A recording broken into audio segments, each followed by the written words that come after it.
young man born in a small town called Rome, New York, end up as the Hollywood fixer and all the things in between. Folks, I'm Ori Spado. I'm known as the Accidental Gangster. Was it an accident or not? I'll let you determine. Good afternoon, everybody. It's Sunday. I don't think I've ever done a live show on a Sunday, but I said, and as I've been telling you, I'm going to tell you about all the real gangsters I met, the good gangsters that you see TV go to go to movie theater. It's all in my book here, The Accidental Gangster, from insurance salesman to Hollywood fixer. Let's take a look inside my book here. Let me show you some pictures of the people that I met during my lifetime.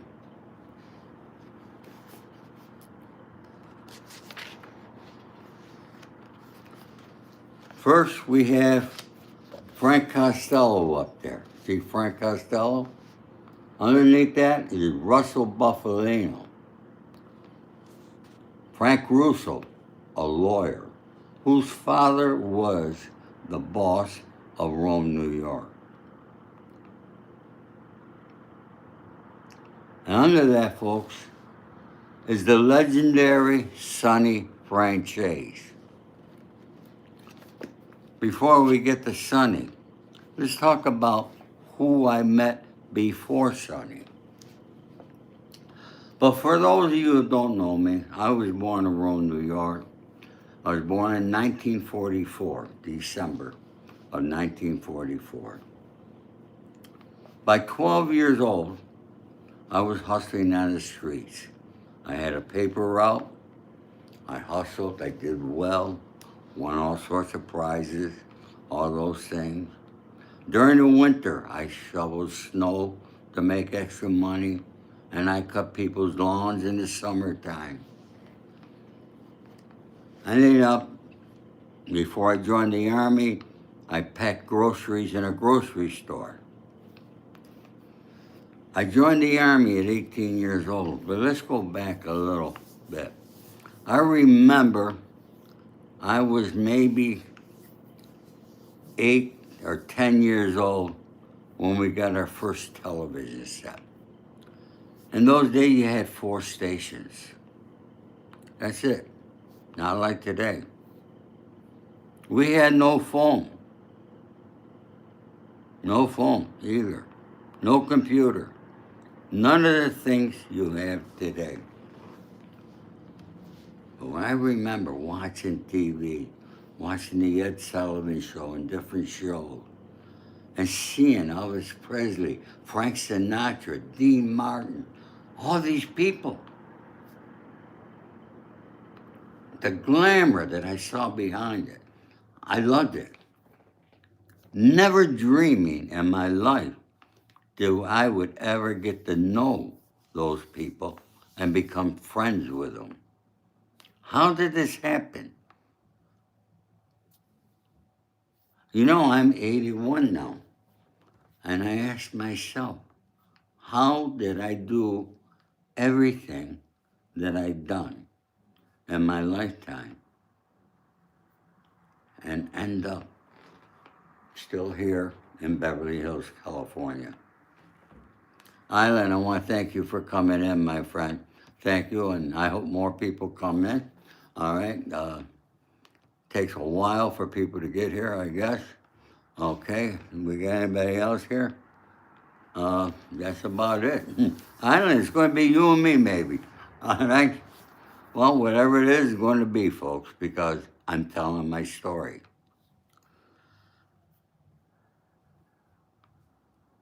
But let's go a little advanced to when I joined the U.S. Army I served our country proudly for 3 years, and I was in the 25th Infantry Division stationed out of Schofield Barracks in Hawaii under General Westmoreland. You can figure out the rest. Upon my release from the Army, my father told me I should have stayed in California. See, something I don't talk about a lot, I was engaged to a girl right here from Beverly Hills, a Jewish girl whose father had a lot of money. They live a few blocks away, or they did anyways. It was 1966. And I remember I was staying at the Hilton Hotel. And this girl came to my hotel, wanted to marry me, but her father would disown her. Her father owned big department stores. She was Jewish, I'm Italian. Her father had her husband picked out for her. She wanted to run away and marry me. But something told me. I said, I'm 21 years old. I got one suit. I began work at Pan American Airlines Monday morning. I had a job lined up with Pan American Airlines. I said, we run away. I can't provide anything that your father's giving you. I said, it's going to tear at you and it's going to hurt our relationship. I said, go back home. I sent her back home. And that evening, or next day, I put on my uniform and I flew back to Rome, New York. And my father told me, son, you should have stayed in California. There's nothing here for you. I should have stayed here, but I didn't. My father was ill. I wanted to go back and see him. I'm telling you all this for a reason. So please, folks, you want to hear my story? Get yourself a coffee, a drink, whatever you want. Sit back, relax, and listen, please. Because it's not often that I tell my story. So, I told my father, give me a job at Revere, Copper and Brass. I'll work there, I'll save my money, I'll go back to California. And he did, he got me a job. I had to take the test. My father was very well respected. He was one of the guys who formed the union at Revere. And when I took the test, I failed the mechanical part of the test.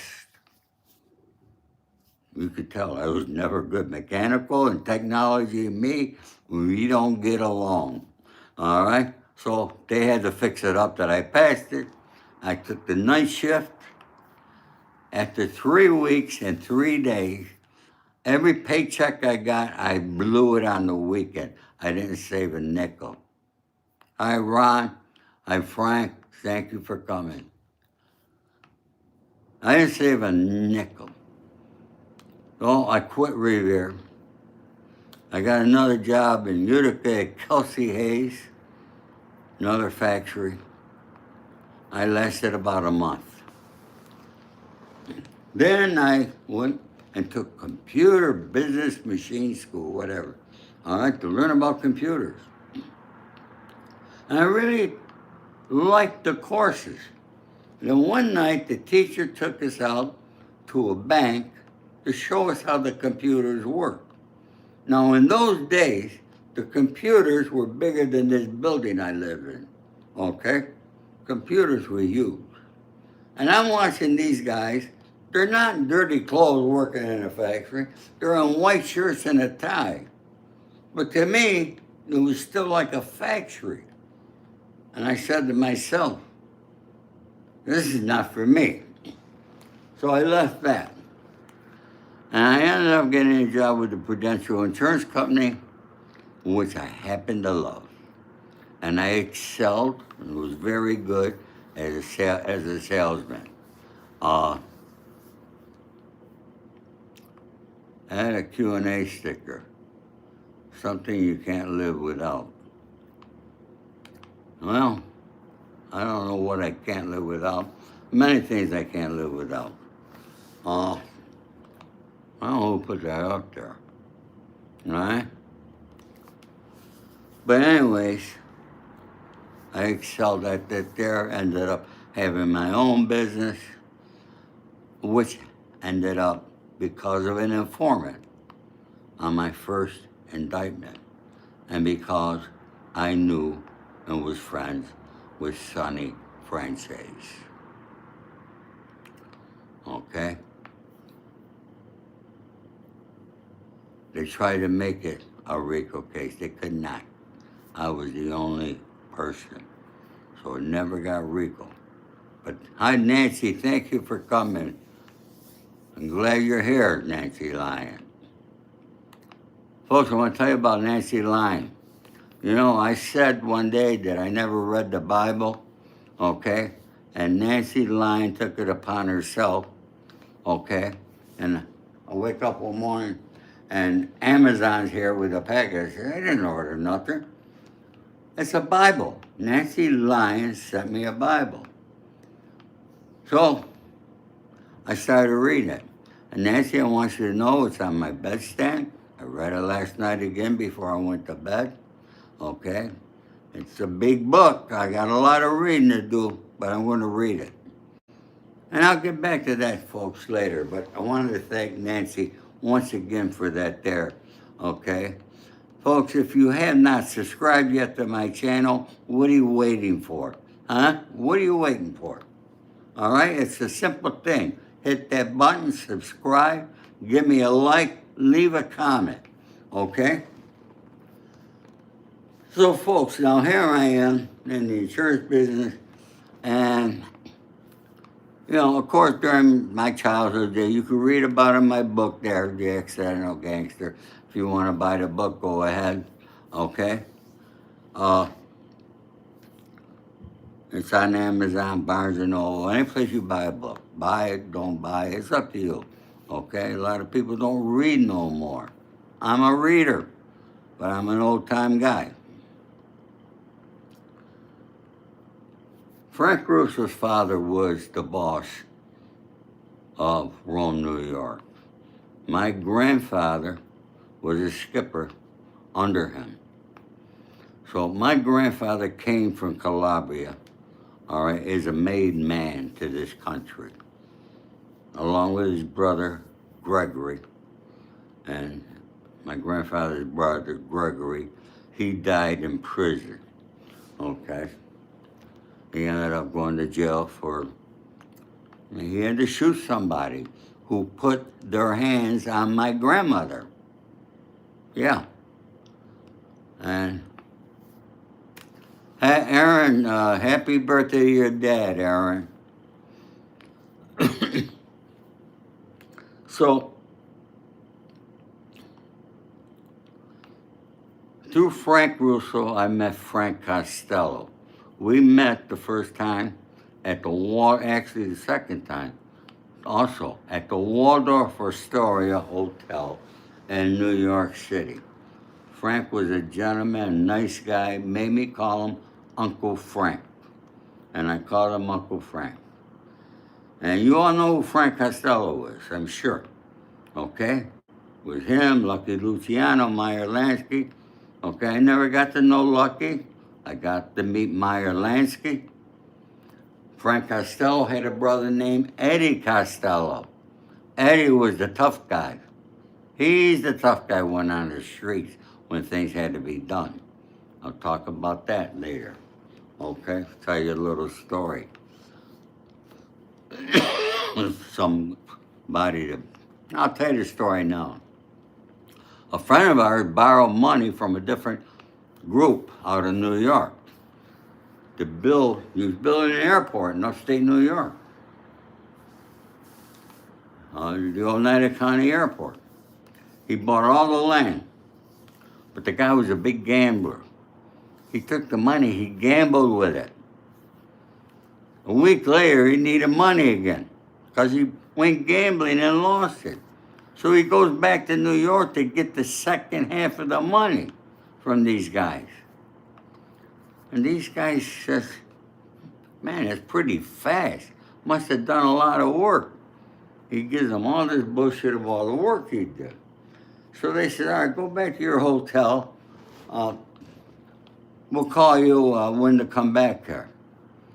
So he leaves, and the boss tells his guys, drive upstate New York and see how much work this guy's done. They drive up there. All they see was some trees were cut down. That was it, nothing more. Now these guys are upset. They want their money. All right? And they're going to take care of this guy. They're going to break his legs or something. So we had to go to Frank Costello, who sent his brother Eddie over to those guys and told those guys, you leave this person alone.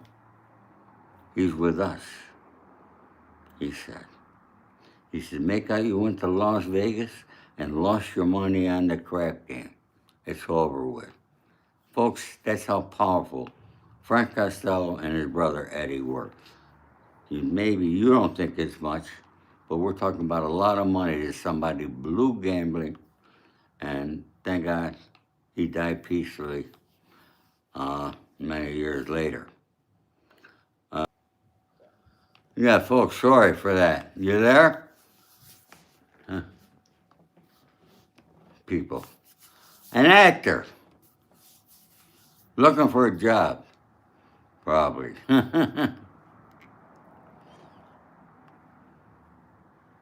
Okay, Nancy, we're good. Everybody's still here.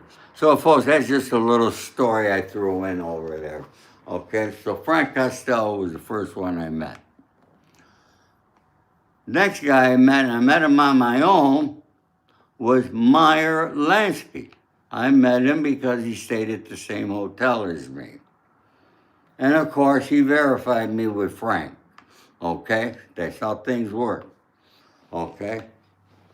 And then when I was selling my insurance business because this rat tried to do something, they got me indicted eventually. I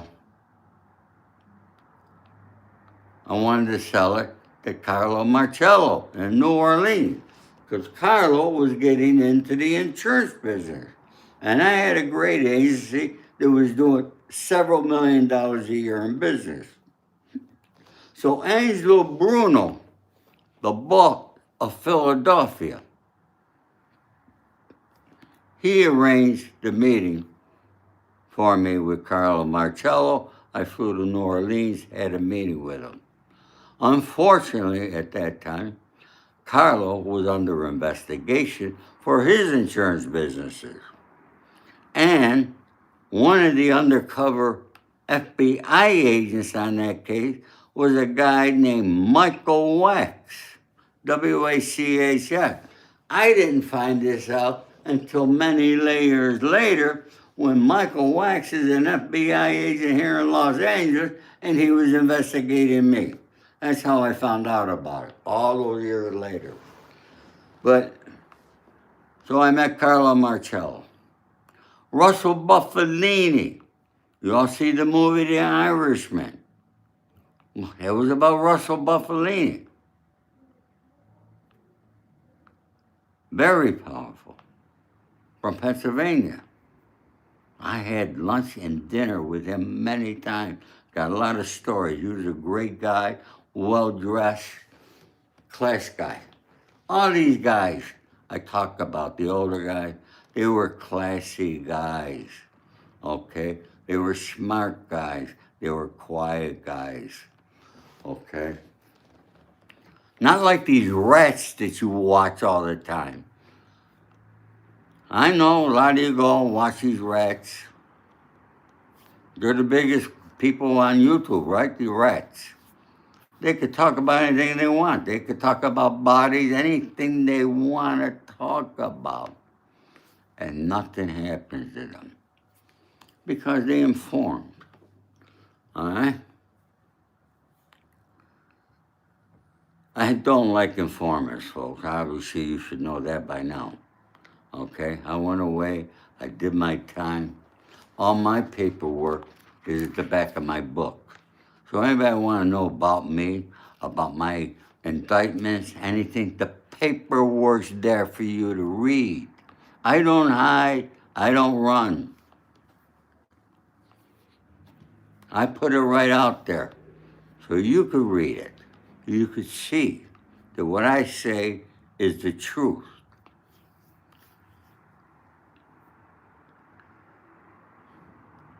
Agent Orange, we got you back here. Thank you, buddy.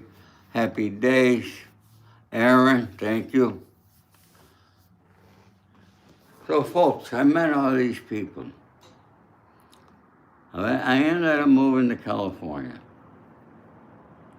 And in 1971, I met Dino De Laurentiis. One of the biggest independent film producers, did King Kong, ton of movies. And that's how I became a Hollywood fixture, by taking care of a problem when they were filming in New York, when they were filming across 134th Street, and then when they were filming the Valachi Papers. Remember the movie The Valachi Papers? For those of you who know, Joe Valachi was one of the first informants ever in the history of organized crime in the United States.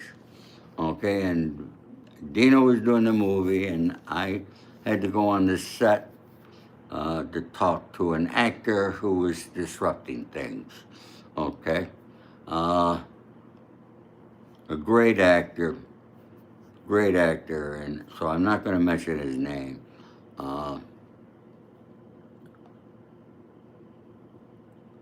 I don't do that kind of stuff. I don't go slamming people, all right, and saying bad things and all that stuff like you see. Okay, I'm just not that guy. So maybe that's why I don't have a lot of subscribers, because I tell the truth, all right? I know in today's world, people rather listen to somebody that lies. Well, I'm sorry. I'm not going to lie to you. I'm going to tell you the truth. You know, when I think of my life, I think, how the freak did I do this? How did I meet all these people? How am I still alive? I'm still alive because I know what the rules are. Okay, you all heard about the rules. Okay? The politics, I knew the politics of La Cosa Nostra. Of course I know them. I know them well. And because I live by honor, loyalty, and respect, I'm still alive, folks. So that's why I'm here. And I'm able to share these stories with you.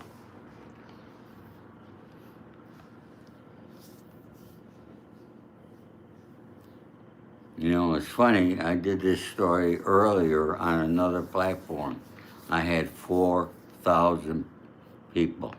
4,000. Over here, I can't get 15. But, you know, it's just the way it is. And I'll keep coming here, but not as often, folks. Okay? Because at my age of 81, I'm still hustling. I still got to make $1. And social media is not the place for me. I know that. Okay, so I got no high expectation. Thank you, Nancy. Thank you, Richard. Okay? Yeah, I know. It's a lifetime. It's a big job being here, folks. I do this all by myself. No help from anybody. Okay? I don't have a production company. I got a studio I go to when I interview people. Which, by the way, December 4th, I'm going to be doing an awesome interview with a beautiful former actress and spiritual gal that's got a lot to offer. That'll be December 4th at 10 a.m. Pacific Standard Time. So mark your calendars for that there. But anyhow, I ended up meeting Sonny Franchise. And how did I meet Sonny Franchise? You all heard of Michael Franchise, okay? Let me tell you the story. I was a distributor for Polyglyco Corporation, which was owned by Walter Fison out of Scarsdale, New York. Walter Fison was obviously a Jewish guy, but he had a big heart, okay? He was a great guy. I loved Walter. I was a distributor in New York, upstate New York, from the Tappan Zee to Niagara Falls. And what he did was he gave his brother-in-law a distributorship for, I think it was Nassau or Suffolk County in New York, all right, to his brother-in-law. But his brother-in-law also happened to be related to Michael Franchise. So what they were doing is, from Walter's office in Scarsdale, they were stealing the warranties from the bottom of the pack, and they were putting an inferior product on people's cars, but giving them the polyglycol warranty. Well, when the people started complaining and wanted to be paid on the warranty, Walter said, we never issued these, how this happened? And when he found out, he threatened to take away their distributorship. Now, you all see Michael talk and talks like he's a tough guy and all that shit, okay? You know what Michael did? He was on the phone. He was calling Walter and threatening his life. Now, Walter came to me and I said, Walter, nobody's going to pick up the phone and threaten you. If they're going to do it, they're going to do it, all right? And you're going to be dead before you know it. I said, don't pay no attention to this crap. And then finally, I had to go to New York with Walter to have a meeting with Victor Potemkin, who was the biggest Cadillac dealer at the time. And then we all went to lunch at Club 21 in New York. In those days, no cell phone, none of this garbage we have today. And I call it garbage, okay?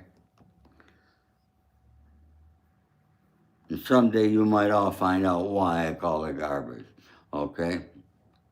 But Walter goes to the payphone to call his office. He comes back, he's white as a ghost. And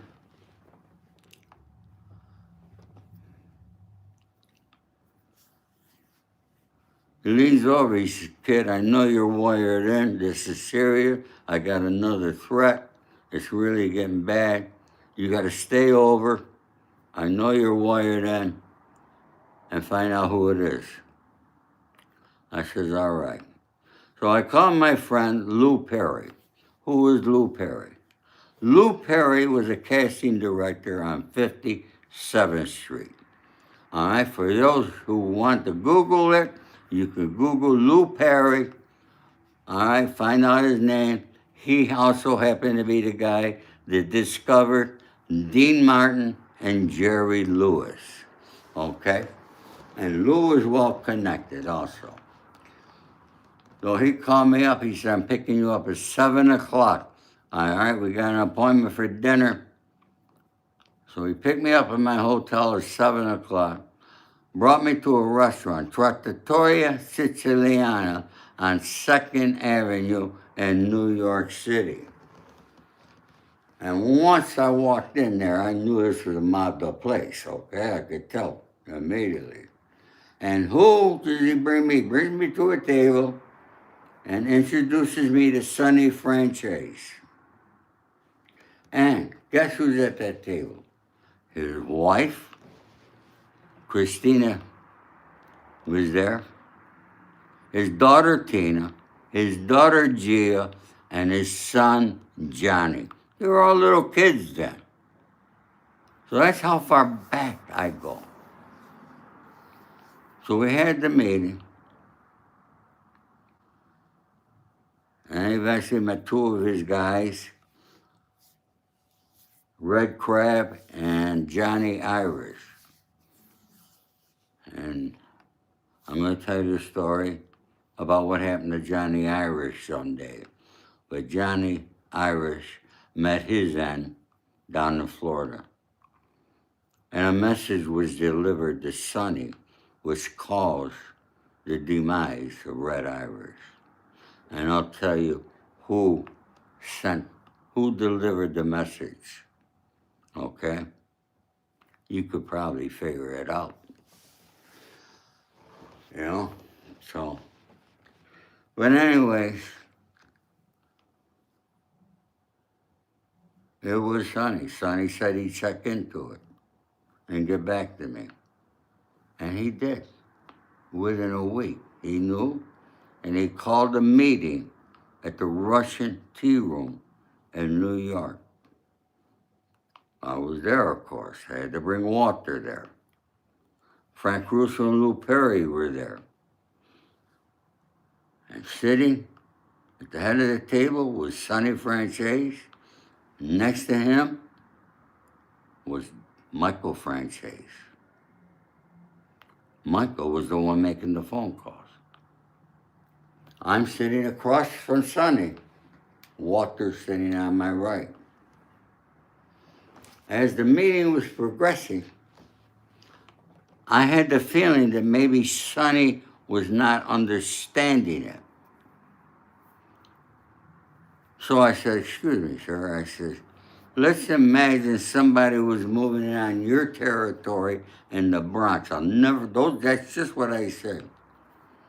Okay? And he looked at me with the coldest eyes you ever saw. I thought it was dead. Okay? You never want to be looked at. Sonny had the coldest stare, went right through you. And he says, don't think for one moment that I don't understand what's going on here. He says, you're young. This is your first sit down. I'm going to forget this happened. He said, but never say another word at a sit down. And I shut up. Folks, Sonny sided with us against his own son, his stepson, okay? And then after the meeting, we all walked outside, and Sonny grabs me and walks me to the corner of Broadway and 57th. He looks at me, he says, kid, I like you. You got a lot of balls. He says, from now on, you're with me. He said, and I want you and your family at my home for Christmas.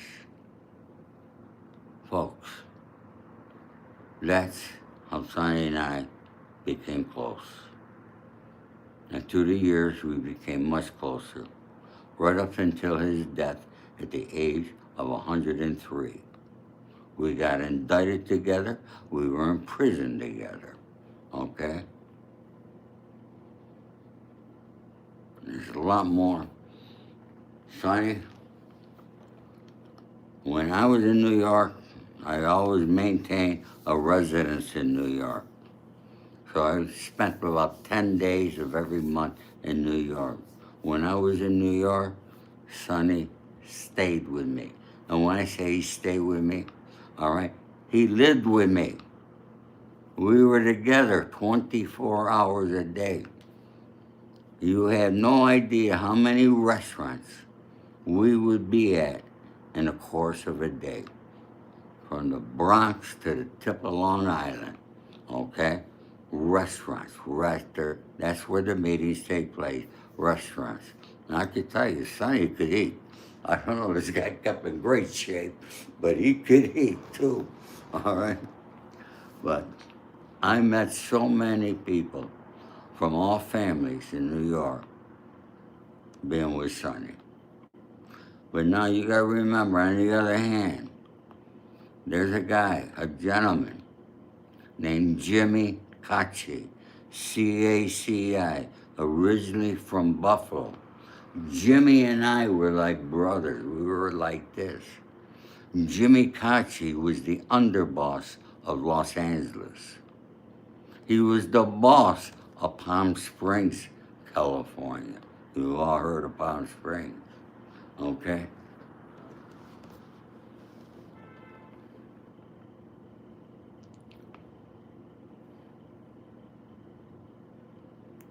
There were a lot of wild times, Trevor. Too many for me to talk about, but I remember them all. But now I'm with Jimmy out here. And Jimmy, I came that close to getting made out here. Okay? I turned it down. Sonny's upset that back in New York, Sonny's pounding, we're in a dime. He said, tell fucking Jimmy Kachi, you're with me. I said, you tell Jimmy. They didn't know each other at that time. It was funny. Okay, they have heard of each other, but they didn't know each other. And, Sonny says, I'm proposing you're going to be made here, and this and that.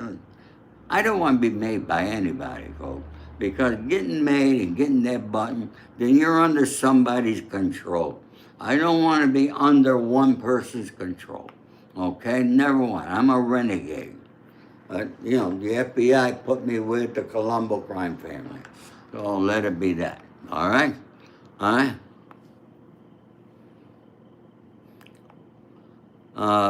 Squirrel, I didn't fear nobody. I gotta be honest with you, okay? You had to be very careful of everybody because everybody in that life is capable of doing work. Trust me, okay? And when I say doing work, you should know what I'm talking about when I'm saying that. All right?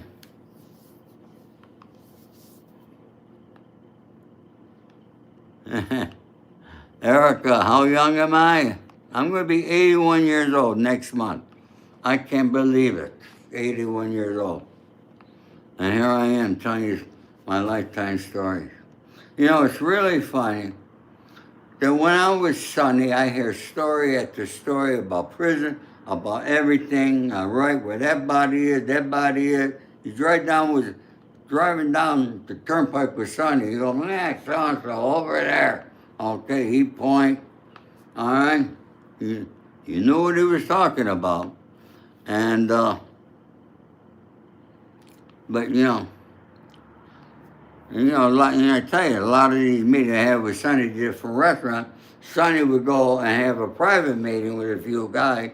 I'd be sitting there, I'd be with his guys, you know what I mean? Okay?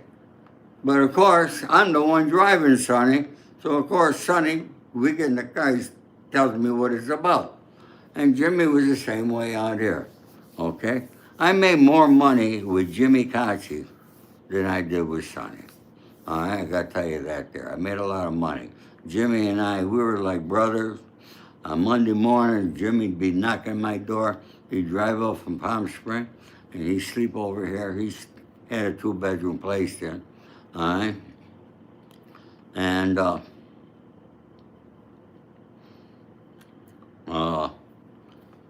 he slept here during the week, and we were on the streets making money. That's what we do.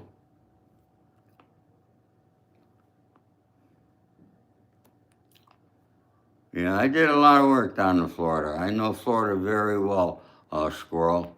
I owned a condo at one time in Pompano Beach. Okay, I started going to Miami in the '60s upon my release of the Army. So I knew Miami back in the old days. I saw Miami change, all right, with the Colombians coming in. I saw it all. Went through all the changes down there. So I know Florida very well, and I try to get down there when I could.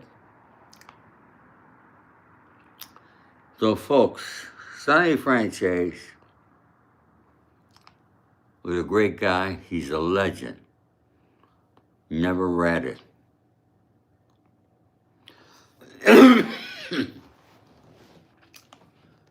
Sonny, with his first wife, had 3 children. Lorraine, Rosemary, and Eugene. Eugene, is it Eugene? Great children, all respectable citizens, college educated, good people. With his second marriage to Christina, he adopted Michael. Then he had Johnny, Tina, and Gia. Gia died of an overdose in Florida, drug addicted. Tina died of cancer. Johnny became an addict. Michael, for years, tried put him in sober living places and different things. Michael tried to get him sober while in New York. And as you know, Michael lived out here. After he returned, and Johnny would come out to visit him. Johnny would end up with me, and Johnny ended up on the streets, and I was bailing Johnny out of problem after problem after problem. Unbeknownst to me, I did not find this out until we were in a courtroom on our federal indictment, that Johnny was wearing a wire against me with the sheriff's department here in Los Angeles. So that's how far back Johnny goes, being an informant. Who was the first one to find out? Let me tell you this story, okay? Johnny was an informant against us, but the main informant was Gaetano Furtado, all right? Guy Furtado. And he's the one that got me into cocaine. I got my 2 predicate acts because of Guy Furtado, not because of Johnny. Johnny wore a wire against me, yes. I listened to all the wire. I never told Johnny the truth about what I was actually doing, simply because I knew he was an addict. I'm not going to tell an addict what the hell I'm doing. And, you know, one time, Sonny got violated probably more than anybody else in the history of organized crime, or any crime probably. I can't count the number of times he was violated. All right? One time he got out, and Johnny's back in New York. I fly back to see Sonny. Sonny comes with Johnny to my hotel suite, takes me in the bedroom. He says, well, what are we going to do about Johnny? I looked at Sonny and says, what do you mean we? He's your son. I've been taking care of him in California. Now you take care of him. That's what I told Sonny. You know what Johnny was doing while Sonny and I were in the other room talking? He raided the liquor bar, you know, that they got in the hotel room. He drank everything. Back on drugs. It was terrible. Then Johnny ended up back out here. And I stopped him. I threw him out of my house. I would not allow him. And at 4 a.m., he's knocking on my door. I opened the door. I said, stay there. I got dressed. I said, you're not allowed in my home no more, Johnny. Now, I can never throw the guy right on the street. So what I did, I drove to Santa Monica, tried to get him in a hotel. And believe it or not, all the hotels were full. I couldn't get him a room. So we went to the Coffee Bean on Wilshire Boulevard in Santa Monica. And I could remember sitting outside drinking our coffee, the sun's starting to come up. I said, all right, look at Johnny. I'm going to bring you to your brothers. Now, Michael never wanted me to know where I lived, but I knew every address Michael had because his mother gave me the addresses, okay? It's another story. I'm going to leave that story about his mother for another time. But, so, I dropped Johnny off maybe half a mile before his brother's home. And when Johnny got out of the car, I remember very early morning, like 6 a.m., 6:30, something like that there. And Johnny heard voices coming from a building. And he went in. Now, I don't find this out till a year later. And what Johnny heard was an AA meeting or a CA meeting, and he joined right in. And he calls me a year later. He said, Uncle Lori, I've been sober for 1 year. He said, remember that, the way you dropped me off? I went in, there was a coconut in this meeting. And he says, I've been with that group. I'm sober for 1 year. I'm getting my 1 year button tonight. I'd like you and my cousin Anthony, please come. All right? And I said, Johnny, I'll be there. And I'll tell you, Johnny gave a great speech. He's a smart kid. Gave a great speech. My son and I were there. And Johnny said, my Uncle Lori and my cousin Anthony are here. I hope I am now allowed back into their home. And of course he was. And then he was working for a sober living place, and he was doing good. Johnny was doing really good. God bless, you know. I mean, this kid became sober, and from my understanding, he's still sober today. But what happened in between?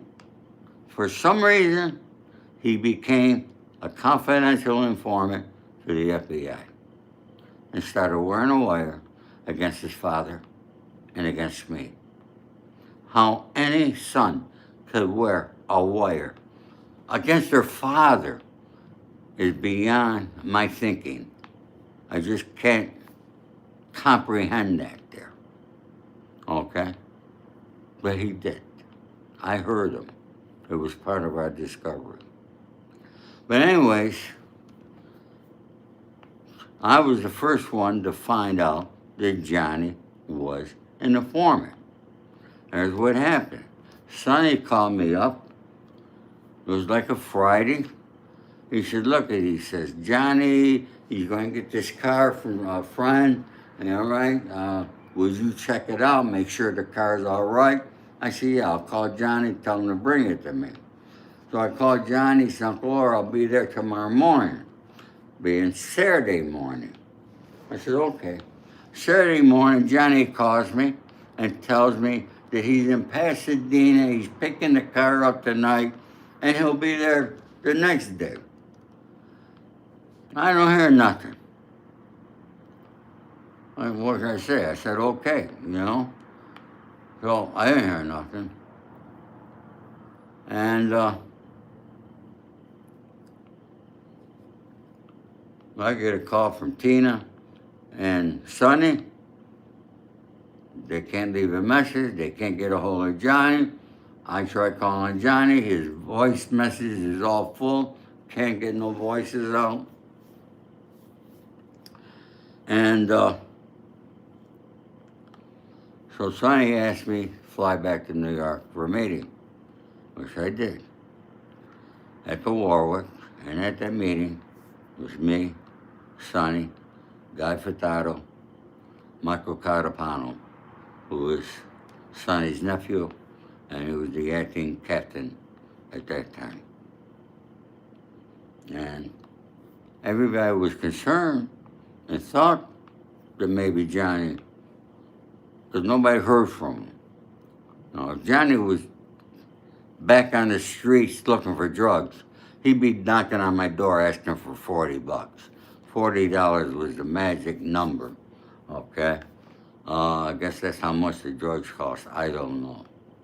I don't know how much they cost. And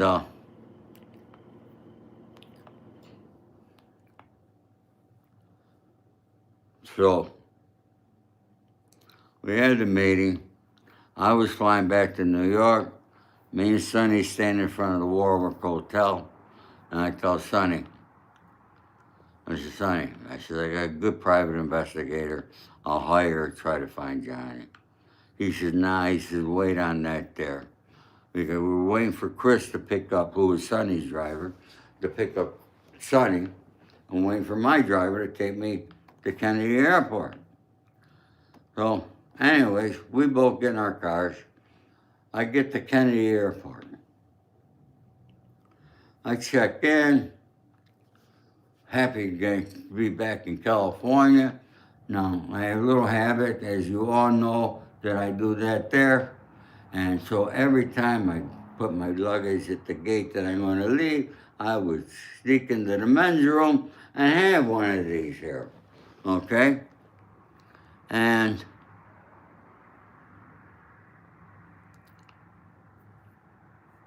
when I walk out of the men's room, two young guys, they look up, Ori.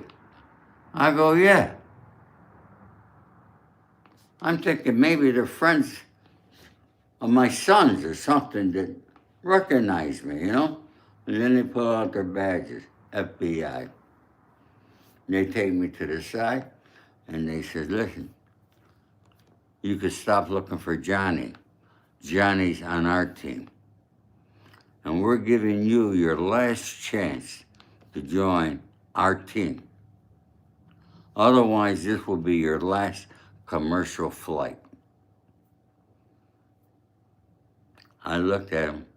I said, I'm not joining your team, but thank you. I now know where Johnny is.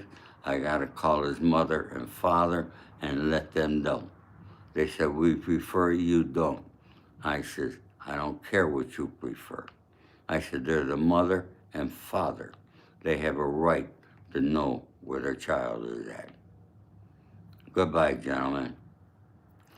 I went to a payphone. I called Sonny and Tina. I told them that Johnny was on the Witness Protection Program. And I could tell you something. The FBI were 100% correct, right. That was my last commercial flight. My next flight was when I was arrested and I was put on Con Air and flown to Brooklyn, New York, where I was indicted with Sonny Franchise and 12 others on RICO racketeering, a big Colombo family indictment. So folks, that's only part of the story. I'm going to come back, tell you more. If you have not subscribed to my channel, like. I don't know why people can't hit that like button. What's the big thing? And if you haven't subscribed yet, tell me what you're waiting for, okay? I was 63 years old when I got arrested. I got out at the age of 68, okay? Agent Orange asked me how old I was. I was 63, all right? Thank you, Natalie, I appreciate that, honey. All right, everybody, it's Sunday. Tomorrow's work day for a lot of you, all right? Every day's work day for me. So, all my love and respect to you. I'm going to be telling you more stories and more stories of me and Jimmy Kachi here in Los Angeles. Take care.